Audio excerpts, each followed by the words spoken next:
તરફ બનાસકાંઠામાં સતત ભારે વરસાદને લીધે કેટલાક વિસ્તારો હજી પણ પાણીમાં ગરકાવ જોવા મળી રહ્યા છે। પાલનપુર અમદાવાદ હાઈવેના રહેણાંક વિસ્તારમાં તારાજી જોવા મળી। વરસાદ વરસ્યાને 24 કલાક થયા છતાં વરસાદી પાણી ઓસર્યા નથી। અમદાવાદ હાઈવેની ચામુંડા પાર્ક સોસાયટીમાં ભરાયેલા વરસાદી પાણી ન ઓસરતા સ્થાનિકો મુશ્કેલીમાં મુકાયા છે। સોસાયટી નજીક આવેલી ટ્રેક્ટરની ફેક્ટરીમાં હજુ સુધી 6 થી 7 ફૂટ જેટલા પાણી ભરાયેલા છે। અહીંયા ચામુંડા પાર્ક સોસાયટીમાં કાલ સવારથી જ વહેલા પાણીની બહુ જ માર આવેલો અને પાણીના કારણે સોસાયટીમાં પાણી ફરી વળ્યું। સોસાયટી બેટમાં ફરવાઈ ગઈ।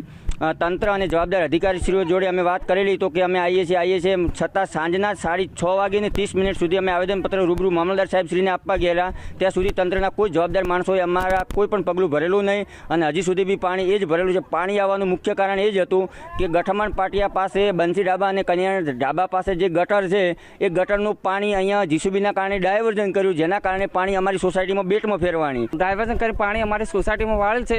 એના કારણે અમારા કુવાઓ ડેમેજ થયા છે, ઘરમાં પાણી બેસી ગયા હતા। અમે તંત્રને વારંવાર રજૂઆત કરવા છતાં હજી સુધી કોઈને નિરાકરણ આવેલ નથી।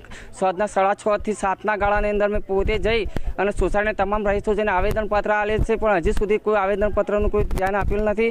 પ્લસ પાણી હાલે 8-10 ફૂટ પાણી ભરેલું છે અને જો તંત્ર દ્વારા જો હજી તો યોગ્ય નિકાલ નહીં કરવામાં આવે તો આના મચ્છર થઈ અને મોટો રોગચાળો ફાટી નીકળે એવી દહેશત છે। ચામુંડા પાર્ક સોસાયટીમાં ગઈકાલે જે વરસાદ આવ્યો એના કારણે જે ગઠામણ પાટિયા ઉપર જે પાણી ભરાયું હતું એ પાણી બુલડોઝર દ્વારા એનો રસ્તો કર્યો તો બધું પાણી અમારી સોસાયટીમાં આવી ગયું। એના કારણે અત્યારે તમે આ બાજુના ચિત્રો જોઈ શકો છો, અમારા ઘરમાં ગટરના પાણી ઘૂસી ગયા હતા, જેના કારણે સોસાયટીના તમામ રહીશોને આ બહુ હાલાકી ભોગવવી પડી છે। હું તમને હાથ જોડીને નમ્ર વિનંતી કરું છું કે સોસાયટીમાં પાણીનો રસ્તો કરો, તંત્ર જવાબદાર બનો।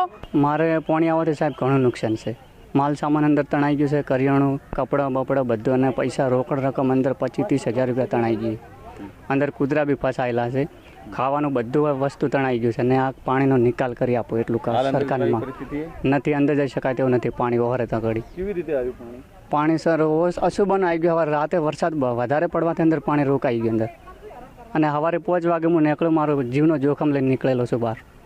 શું માંગે? આ પાણીનું નિકાલ કરે ને અમને કોઈ સહાય મળે।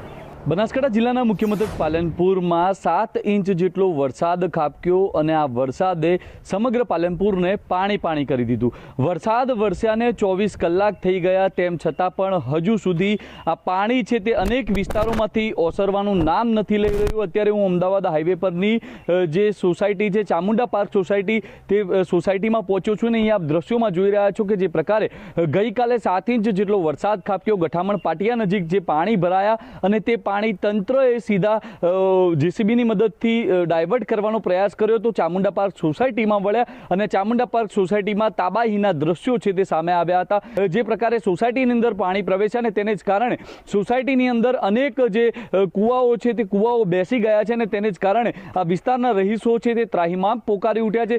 રહીશો છે તે ગઈકાલથી જ તંત્ર પાસે મદદની માંગ કરી રહ્યા છે, પરંતુ હજુ સુધી તંત્ર દ્વારા પાણી નિકાલની કોઈ વ્યવસ્થા નથી કરવામાં આવી ને તેને જ લઈને આ વિસ્તારના રહીશોમાં ક્યાંક ને ક્યાંક તંત્ર સામે રોષ ભભૂકેલો જોવા મળી રહ્યો છે। મહત્વની વાત છે કે 7 ઇંચ વરસાદ થયો, 7 ઇંચ વરસાદે તો પાલનપુરને પાણી કરી દીધું, પરંતુ 24 કલાક બાદ પણ પાલનપુર શહેર છે તે હજુ પણ પાણીમાંથી બહાર નથી આવી શક્યું।